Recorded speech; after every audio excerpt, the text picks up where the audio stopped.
Baru-baru ini jagat publik dihebohkan dengan adanya fenomena Citayam Fashion Week yang digelar di daerah Sudirman, tepatnya di SCBD. Gak tanggung-tanggung, fenomena ini menjedot perhatian dari beberapa kalangan masyarakat, mulai dari pejabat daerah sampai public figure. Saking luar biasanya impact dari fenomena ini, hal ini juga nih yang membuat public figure sekaligus YouTuber, yaitu Baim Wong, mencoba mendaftarkan Citayam Fashion Week ini menjadi hak kekayaan intelektual. Dan tentunya berujung penolakan dari beberapa lapisan masyarakat. Nah, yang mau gue bahas adalah apa sih hak kekayaan intelektual itu, dan apa aja sih yang bisa didaftarkan jadi hak kekayaan intelektual. Terus, saham apakah bisa dimasukkan ke kategori hak kekayaan intelektual? Ini dia pembahasannya.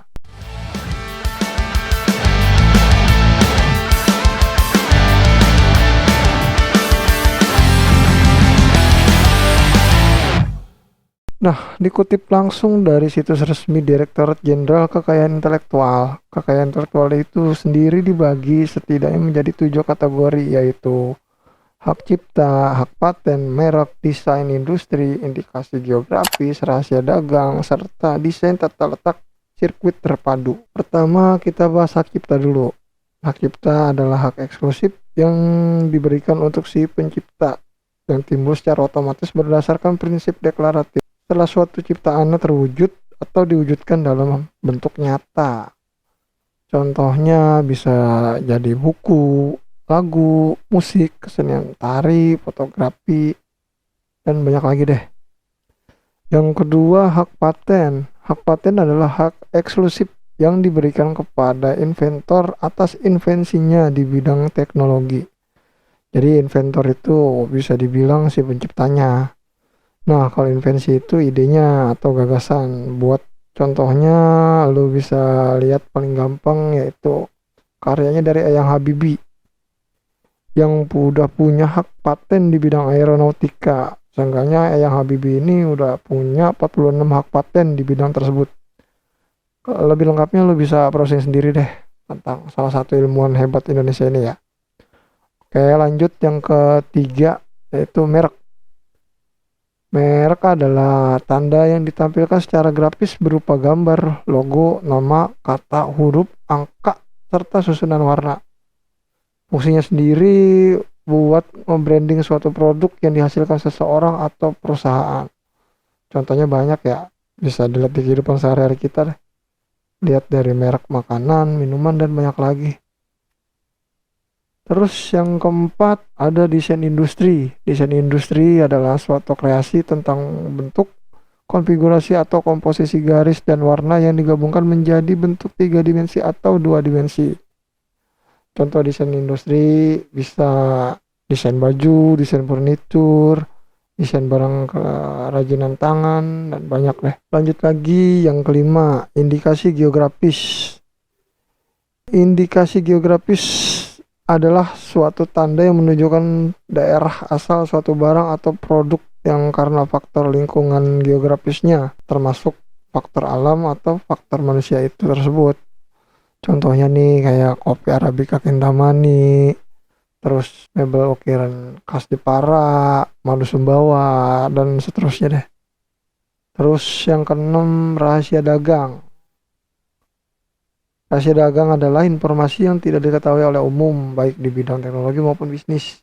Contohnya bisa jadi resep, komposisi masakan, metode produksi, atau metode penjualan, dan banyak lagi deh. Oke, yang terakhir yaitu desain tata letak sirkuit terpadu. Desain tata letak sirkuit terpadu adalah kreasi berupa 3 rancangan 3 dimensi dari beberapa elemen. Jadi yang dimaksud sirkuit di sini bukan sirkuit balap atau motor atau mobil ya. Tapi sirkuit yang dimaksud adalah bagian perangkat pada elektronik. Contohnya nih kayak osilator radio, terus motherboard. Ya kurang lebih kayak gitu pembahasan sedikit tentang hak kekayaan intelektual. Nah terus saham gimana bang? Nah di sini gue coba ngasih tahu biasanya dari perusahaan itu dia lebih mentingin ke merek mereka sama posisi kayak contoh nih Indomie. Indomie itu udah dimasukin ke hak kekayaan intelektual. Contohnya nih lu bisa lihat langsung yang daftarin dari PT Indofood. Jadi kalau mau saham ya, kalau lu mau aman ya INDF nih, lu bisa ambil nih contohnya nih, karena dia udah terdaftar, bisa dibilang aman lah untuk mereknya dia yang khusus Indomie ya. Aku bakal contohin lagi satu lagi, ini Pepsodent. Nah, Pepsodent ini juga udah terdaftar di Unilever. Kode emitennya UNVL kalau nggak salah ya. Nah, berarti dia juga aman nih, khususnya untuk produk ini Pepsodent. Jadi kalau saham itu menurut gue ya tergantung dari perusahaan itu. Satu lagi nih Mayora. Mayora juga udah terdaftar. Cuman nih kalau nggak salah dia nih terdaftar atas nama pribadi. Gue nggak tahu nih resmi langsung dari Mayoranya atau memang pemilik Mayora. Gue juga belum update sih kalau masalah pemilik Mayora itu siapa. Jadi begitulah kurang lebih seputar tentang yang gue tahu masalah hak kekayaan intelektual. Oke, itulah sedikit info yang bisa gue kasih tentang masalah hak kekayaan intelektual. Yang belum subscribe, silakan subscribe. Jangan lupa like dan komen. Sekian dari gue. Assalamualaikum warahmatullahi wabarakatuh.